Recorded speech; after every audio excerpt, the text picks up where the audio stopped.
जय श्री कृष्ण। स्वागत है आपका फिर से हमारे YouTube चैनल में। दोस्तों, दयालु स्वभाव के लोग दूसरों की मदद के लिए हमेशा तत्पर रहते हैं। इन्हें खुद के लिए कुछ करने से ज्यादा दूसरों के लिए कुछ करने में खुशी मिलती है।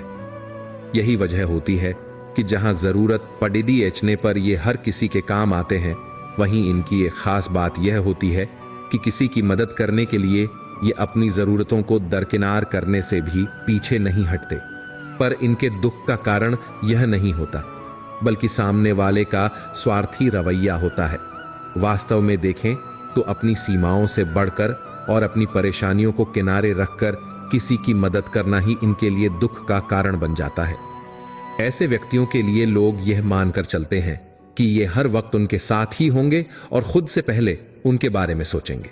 उनसे मदद की चाह रखने वाले लोग भले ही इनके लिए कुछ न करें, लेकिन इनसे कभी भी ना नहीं सुनना चाहते। एक क्षेत्रीय कहावत है, करने की 100 शिकायत, ना करने की 1 शिकायत। यही इन दयालु लोगों के साथ भी होता है। जब कभी किसी हालात में ये सामने वाले को गलती से भी कुछ करने के लिए ना कह दे या परिस्थितिवश मदद ना कर पाए, तो सामने वाले व्यक्ति के मन में यह बात आ जाती है कि अब ये उनके काम नहीं आएंगे। नतीजा यह होता है कि वे उनकी बातों, सोच, निर्णयों को अनदेखा करना शुरू कर देते हैं। यही बात इन्हें दुखी करती है। आपको यह समझने की जरूरत है कि यह आपका बुरा रवैया नहीं है जिसके लिए आपको दुखी होना चाहिए या पछताना चाहिए, बल्कि यह सामने वाला का स्वार्थ है जो किसी की जरूरतों को समझे बिना हमेशा उसकी मदद लेना चाहता है। इसे समझते हुए आप पछतावे के भाव से निकल जाएं और अपनी प्राथमिकताओं के साथ चलें। बार बार ऐसा होना आपका दिल दुखाएगा और हो सकता है मदद करने के अपने स्वभाव को ही आप गलत मानने लगें, जबकि ऐसा नहीं है। इसीलिए अपने दिल की सुने।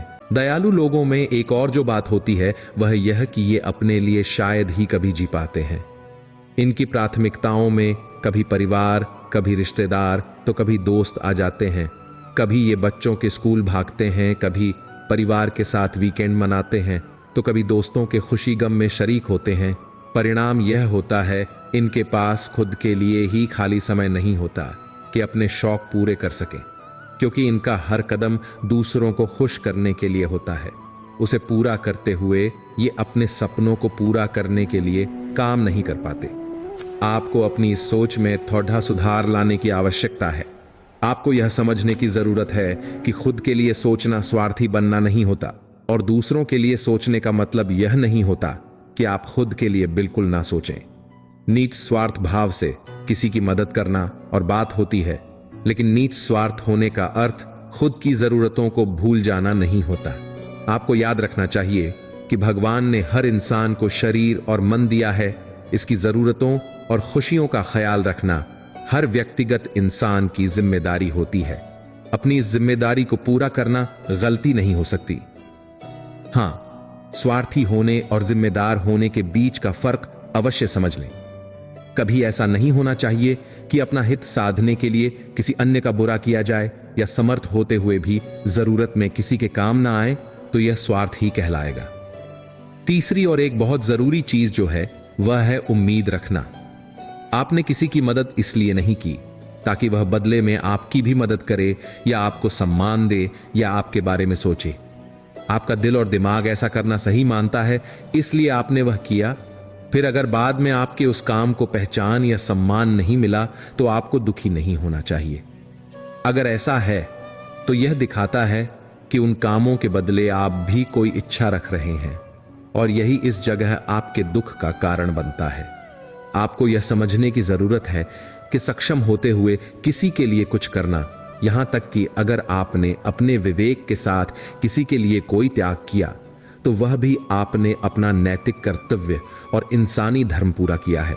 संभव है भविष्य में आपको इसका पुरस्कार मिले, लेकिन इसके लिए आपको किसी अच्छे परिणाम की उम्मीद नहीं करनी चाहिए। गीता के वह उक्ति याद रखें, कर्म करो, फल की चिंता मत करो। यह वह राह है जो हर हाल में आपको दुखी नहीं होने देगा। आप बहुत अच्छे हैं, फिर भी आप इस दुविधा में हैं कि सभी लोग आपको पसंद क्यों नहीं करते। हर किसी को अपने जीवन में शामिल होने की अनुमति देना ही आपकी सबसे बड़ी गलती साबित हो सकती है। दूसरे लोग तभी आपके लिए कुछ सोचेंगे, आपको महत्व देंगे, जब आप स्वयं को अहमियत देने लगेंगे। चलिए जानते हैं अन्य लोगों की वजह से आपको प्रभावित करने वाली नकारात्मक ऊर्जाओं से पीछा कैसे छुड़ाया जा सकता है। आप बहुत अच्छे हैं, फिर भी आप इस दुविधा में हैं कि सभी लोग आपको पसंद क्यों नहीं करते। ऐसा इसलिए क्योंकि ऐसा कोई नियम नहीं है कि सभी आपको पसंद करें, सभी आपसे दुलार करें। इस पृथ्वी पर प्रत्येक प्राणी अलग अलग उद्देश्यों के साथ रहता है और उन्हीं उद्देश्यों की पूर्ति के लिए ही वह दूसरे लोगों से वास्ता रखता है। सबसे पहले आप खुद से प्रेम करना सीखिए। सभी परेशानियां अपने आप हल हो जाएंगी। आपको सामने वाले व्यक्ति का स्वभाव पसंद नहीं, उनका चरित्र आपको सही नहीं लगता, तो एक बात आपको समझ लेनी चाहिए कि जिस तरह आप सभी को एक साथ खुश नहीं रख सकते, उसी तरह सभी के निगेटिव व्यवहार को भी आप सही नहीं कर सकते। खुद को नकारात्मकता से दूर रखिए, बस यही एक विकल्प है। हर किसी को अपने जीवन में शामिल होने की अनुमति देना ही आपकी सबसे बड़ी गलती साबित हो सकती है। आपके आसपास के लोग ही आपकी खुशियों और तकलीफों का कारण बनते हैं। आपको अपने मन मस्तिष्क को एक पवित्र स्थल की तरह समझना चाहिए, जहां सिर्फ वही लोग प्रवेश पा सकते हैं जिनके विचार, उद्देश्य और मंतव्य स्वच्छ और पवित्र हों। अगर आपने अपने मस्तिष्क और हृदय का द्वार सभी के लिए खुला रखा, तो इसका खामियाजा आपको ही चुकाना होगा। आपको सबसे पहले इस बात को समझना और भली प्रकार ग्रहण कर लेना चाहिए कि दूसरों की बातों पर ध्यान देकर आप उन्हें खुद को प्रभावित करने की ऊर्जा प्रदान कर रहे हैं। इसलिए खुद की अहमियत को समझें और दूसरों की बातों से प्रभावित होकर अपना जीवन व्यतीत ना करें। प्रकृति के पास आपकी हर तकलीफ, हर परेशानी का हल है। इसलिए कुछ समय अपने लिए निकालें और प्रकृति के बीचों बीच जाकर ध्यान करें। ऐसा करने से आपको मानसिक शांति का अनुभव होगा। जिस तरह एक तितली बिना किसी परेशानी और रोक टोक के खूबसूरत फूलों पर विचरण करती है, सिर्फ खूबसूरती को ही अपनी मंजिल बनाती है, उसी तरह आप भी केवल अच्छी और खूबसूरत बातों पर ही अपना ध्यान केंद्रित कर अपनी मंजिल की तलाश में जुट जाएं। अगर आप किसी अन्य व्यक्ति, चाहे वे आपके कितने ही निकट क्यों ना हो, से कोई उम्मीद रखते हैं कि वो आपके लिए कुछ करेगा, तो ध्यान रखिए कि ऐसा सोचते हुए आप अपनी अहमियत को गंवाते हैं। दूसरे लोग तभी आपके लिए कुछ सोचेंगे, आपको महत्व देंगे, जब आप स्वयं को अहमियत देने लगेंगे। आपको एक बात जरूर याद रखनी चाहिए कि आप किसी दूसरे की नहीं, बल्कि खुद अपनी जिम्मेदारी है। आपके विचार, आपकी खुशियां, आपकी जरूरतें, आपकी भावनाएं, सभी के लिए सिर्फ और सिर्फ आप ही जिम्मेदार हैं। आमतौर से दुख को नापसंद किया जाता है। लोग समझते हैं कि पाप के फल स्वरूप अथवा ईश्वरीय कोप के कारण दुख आता है, परंतु यह बात पूर्ण रूप से सत्य नहीं है। दुखों का एक कारण पाप भी है, यह तो ठीक है, परंतु यह ठीक नहीं कि समस्त दुख पापों के कारण ही आते हैं। बहुत बार ऐसा होता है कि मनुष्य दुखी अपने प्रारब्ध के कारण होता है। प्रारब्ध में वे सभी कर्म आते हैं जिनसे पूर्व जन्म में हमने किसी को दुख पहुंचाया होता है। दूसरा कारण क्रियमाण है। ये वे कारण है जिनका फल प्राय साथ साथ या मनुष्य को इसी जन्म में भोगना पड़ता है। इसका तीसरा और सबसे महत्वपूर्ण कारण कि ईश्वर को जब किसी प्राणी पर दया करके उसे अपनी शरण में लेना होता है, कल्याण के पथ पर ले जाना होता है, तो उसे भवबंधन से, कुप्रवृत्तियों से छुड़ाने के लिए ऐसे दुखदायक अवसर उत्पन्न करते हैं जिनकी ठोकर खाकर मनुष्य अपनी भूल को समझ जाए और उसका सच्चा भक्त बन जाए। सांसारिक मोह, ममता और विषय वासना का चस्का ऐसा लुभावना होता है कि उसे साधारण इच्छा होने से छोड़ा नहीं जा सकता।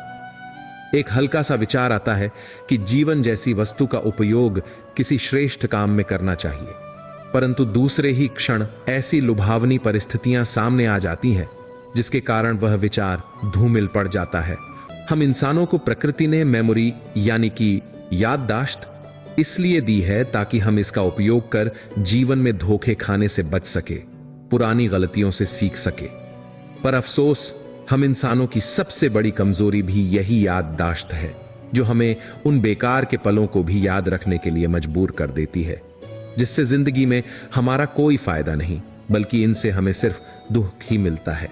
आपने कई लोगों को देखा होगा, वो अपनी पुरानी यादें, जैसे अपने प्यार से बिछड़ना हो, किसी करीबी की मृत्यु की याद हो, या फिर कोई और वजह हो। पुरानी बातें जिनसे जीवन में कुछ नया नहीं हो सकता, वह उन्हें याद करके पछताते हैं। कई बार तो इंसान दुखी होने के इस कारण की वजह से डिप्रेशन में भी चला जाता है। खाली दिमाग शैतान का घर, हम ये बचपन से सुनते आए हैं। और वास्तव में जब आप खाली बैठे रहते हैं तो बेमतलब के विचार आपके मन पर हावी रहते हैं। इसलिए जो लोग काम से जी चुराते हैं, आलस करते हैं, उन्हें जो खाली समय मिलता है, यही उनकी जिंदगी का बुरा समय भी होता है।